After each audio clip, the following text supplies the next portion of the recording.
नमस्कार, मैं हूं प्रदीप कुमार। आप देख रहे हैं पॉलिटिकल आइडिया। पॉलिटिकल आइडिया के आज के इस अंक में आप सभी दर्शकों का स्वागत है। मित्रों, भारतीय जनता पार्टी के प्रदेश अध्यक्ष दिलीप जायसवाल ने आज एक संयुक्त संवाददाता सम्मेलन को संबोधित किया। इस संवाददाता सम्मेलन में एनडीए के जितने भी घटक हैं, भारतीय जनता पार्टी, जनता दल यूनाइटेड, राष्ट्रीय लोक जनशक्ति पार्टी और हम सेकुलर, जीतन राम मांझी की पार्टी और उपेंद्र कुशवाहा की पार्टी, हर पार्टी के प्रतिनिधि शामिल थे। और इस अवसर पर एक ऐसा बयान दिया भारतीय जनता पार्टी के प्रदेश अध्यक्ष दिलीप जायसवाल ने, जिससे कहीं ना कहीं आप कह सकते हैं कि महागठबंधन की माथे पर भी एक चिंता की लकीरें खिंच गई है। दिलीप जायसवाल ने कहा कि नीतीश कुमार के पास वो तुरुप का इक्का है, वो पत्ता है जिसको नीतीश कुमार अंतिम समय के लिए बचा कर रखा है। जिस दिन वो पत्ता नीतीश कुमार ने बाहर निकाल दिया, उस दिन विपक्ष और तेजस्वी यादव केवल सिनेमा हॉल में जाके सिनेमा देखेंगे, कोई यात्रा नहीं कर पाएंगे, बिहार की राजनीति से बाहर हो जाएंगे। तो कौन सा वो पत्ता है नीतीश कुमार के पास? तो बात करते हैं हम। देखिए, नीतीश कुमार के पास जितनी भी पूंजी थी, वो पूंजी लगभग अब खत्म हो चुकी है। मैं क्यों कह रहा हूं, इस बात को समझिए। जैसा कि लगातार तेजस्वी यादव नीतीश कुमार पर आरोप लगा रहे हैं कि नीतीश कुमार तेजस्वी यादव के सभी आइडियाज को अब अपना रहे हैं, चाहे वो जातिगत सर्वेक्षण का मामला हो, चाहे वो सरकारी नौकरी का मामला हो, चाहे वो वृद्धावस्था पेंशन का मुद्दा हो, चाहे वो फ्री बिजली का मुद्दा हो, चाहे वो बालिकाओं के लिए स्कॉलरशिप का मुद्दा हो। ये सभी मुद्दे तेजस्वी यादव ने पिछले विधानसभा चुनाव के दौरान उठाया था। आपको याद होगा, पिछले विधानसभा चुनाव के दौरान तेजस्वी यादव जो चुनाव लड़ रहे थे, उसमें पढ़ाई, सिंचाई, कमाई और दवाई, ये 4 मुद्दों पर तेजस्वी यादव ने चुनाव लड़ा था। और ये मुद्दे लगातार तेजस्वी यादव इस चुनाव में भी उठा रहे हैं और ये कह रहे हैं कि नीतीश कुमार ने जितनी भी 1-2 महीने के अंदर घोषणाएं की है, सब का सब वो तेजस्वी यादव का आइडिया था और तेजस्वी यादव की आइडिया की नीतीश कुमार ने चोरी कर लिया है। इसी से जुड़ा हुआ प्रश्न के पूछे जाने के बाद भारतीय जनता पार्टी के प्रवक्ता ने ये जब कहा कि नीतीश कुमार के पास वह तुरुप का पत्ता है जिसको फेंकने के बाद तेजस्वी यादव सिनेमा देखने चले जाएंगे, मतलब राजनीति में नहीं रहेंगे, कोई यात्रा करने की स्थिति में नहीं रह जाएंगे, मुख्यमंत्री पद का सपना देखना छोड़ देते तेजस्वी यादव, तो सवाल ये उठता है कि आज नीतीश कुमार के पास बचा हुआ क्या है।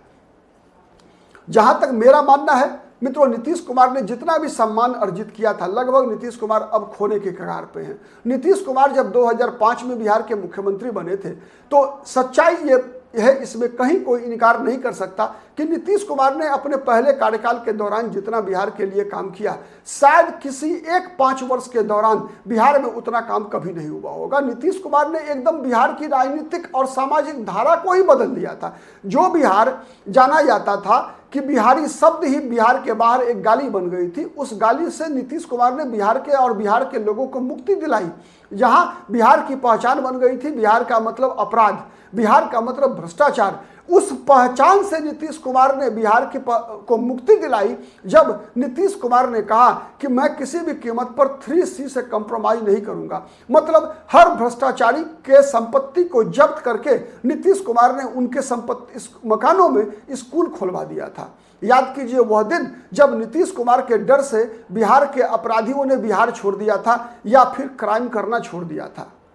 स्पीडी ट्रायल का खौफ इतना था कि बड़े बड़े अपराधों में बड़े बड़े अपराधियों को स्पीडी ट्रायल चलाकर महीनों में कई अपराध ऐसे थे जिसमें 1 सप्ताह के अंदर अपराधियों को सजा करवा दिया गया था, नीतीश कुमार ने करवा दिया था। ठीक है, उसके अलावा जितने भी इंफ्रास्ट्रक्चर डेवलपमेंट के प्रोजेक्ट, सड़क का मामला हो, बिजली का मुद्दा मामला हो, इसमें जितना बिहार में एक ठहराव आ गया था। पूरा देश में अलग अन्य राज्य में विकास की धारा बह रही थी, सड़कें बन रही थी, लेकिन बिहार में क्या हो रहा था? बिहार में जो NHRC है उसके इंजीनियर का अपहरण, सत्येंद्र दुबे का अपहरण करके उसकी हत्या हो जाती थी। नक्सलवादी हिंसा इस प्रकार से थी जहां पर कि किसी घटना के घटने के बाद सड़क इस स्थिति में नहीं थी कि पुलिस समय से वहां पहुंच सके। जातीय हिंसा से बिहार ग्रस्त था। अपराध, भ्रष्टाचार, पुलिस प्रशासन पर किसी पुलिस का कभी अपराध पर कोई नियंत्रण नहीं था। कहा जाता है कि उन दिनों अपहरणकर्ताओं की डील कहीं ना कहीं मुख्यमंत्री आवास में हुआ करती थी। इन सब परिस्थितियों से बिहार को नीतीश कुमार ने मुक्ति दिलाई थी। साथ ही क्राइम करप्शन हो गया, कम्युनलिज्म, भारतीय जनता पार्टी के साथ रहते हुए भी नीतीश कुमार ने मुसलमानों के लिए जितना काम किया था शायद ही कोई मुख्यमंत्री इतना काम उससे पहले, नीतीश कुमार से पहले किसी ने नहीं किया बिहार में। चाहे वो उनके मदरसा शिक्षकों के राज्यकर्मियों का दर्जा देने का मामला हो, चाहे फिर कब्रिस्तानों की घेराबंदी का मामला हो, या फिर कानून व्यवस्था में सांप्रदायिक हिंसा से बिहार को मुक्ति दिलाने की बात हो, हर मामले में अल्पसंख्यक समुदाय के लोगों के लिए जितना काम नीतीश कुमार ने किया, मैं दावे से कह सकता हूं किसी मुख्यमंत्री ने उससे पहले बिहार में उतना काम नहीं किया था, तब भी जब नीतीश कुमार भारतीय जनता पार्टी के साथ होते थे। ठीक है, तो ये नीतीश कुमार की पहचान थी। आज क्या स्थिति है, अगर हम विगत 2-3 वर्षों के दौरान बिहार की स्थिति देखें तो कहीं ना कहीं लगातार नीतीश कुमार की सरकार के दौरान बिहार क्राइम और करप्शन, इन दो मामलों में तो नीतीश कुमार ने कंप्रोमाइज करते हुए दिखे हैं।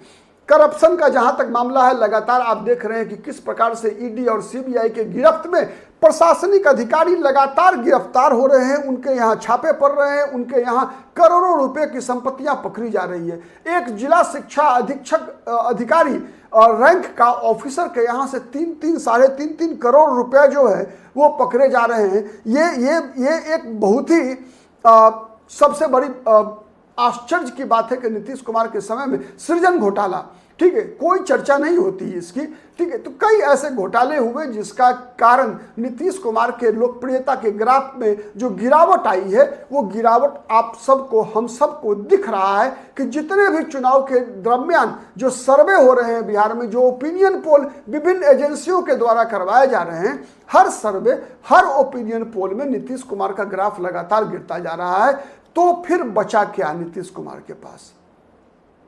नीतीश कुमार के पास एक ही चीज है और वो है, नीतीश कुमार के पास एक ही संपत्ति बची है। वो संपत्ति बची है कि आज भी नीतीश कुमार अपने विपक्षी पर, विरोधियों पर जब हमला करते हैं तो उनके पास एक बड़ा अस्त्र होता है परिवारवाद विरोधी नेता होने का, समाजवाद के रास्ते पर चलने का। नीतीश कुमार दावे से कहा करते हैं कि मैं ही एकमात्र समाजवादी नेता हूं जिसने परिवारवाद को नहीं अपनाया।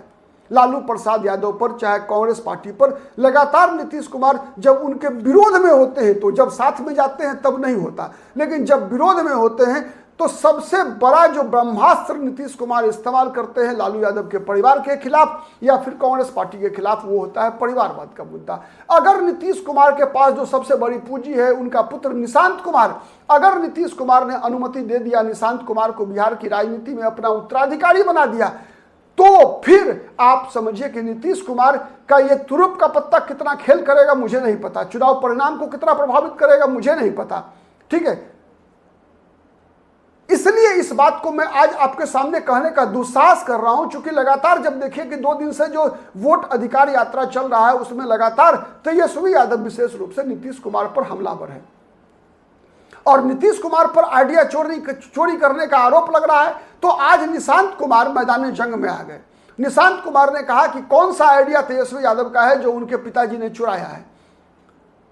नीतीश कुमार के बारे में निशांत कुमार कहते पाए गए कि नीतीश कुमार ने बिहार में सुशासन स्थापित किया है, नीतीश कुमार ने विकास की गंगा बहाई है और इसी का परिणाम है कि नीतीश कुमार लगातार 20 वर्षों से बिहार के मुख्यमंत्री हैं। ये बात बताना भूल गए कि नीतीश कुमार जोड़ तोड़ से भी मुख्यमंत्री हैं। यह भी एक महत्वपूर्ण विषय है जो दर्शकों को, आपको मित्रों, जानने की आवश्यकता है कि नीतीश कुमार पॉपुलर वोट से केवल 2010 का विधानसभा चुनाव जीते थे। 2005 में भी कह सकते हैं कि सकारात्मक वोट था, एनडीए को मिला था, 2010 में भी मिला।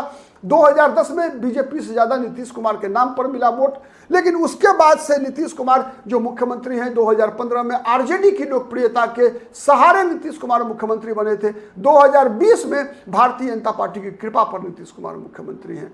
ठीक है, तो क्या ऐसा कौन सा तुरुप का पत्ता है? तो मेरे अनुसार तो नीतीश कुमार के पास, वैसे नीतीश कुमार के बारे में अनुमान लगाना मुश्किल वैसे ही है जैसे आज की राजनीति में कह सकते हैं कि कई ऐसे राजनेता हैं, भारतीय जनता पार्टी भी चौंकाती है। अभी हमने देखा कि कैसे एक ऐसे व्यक्ति उपराष्ट्रपति पद के उम्मीदवार के रूप में आ गए हैं जिनकी कोई चर्चा नहीं थी। सीपी राधाकृष्णन की बात मैं कर रहा हूं।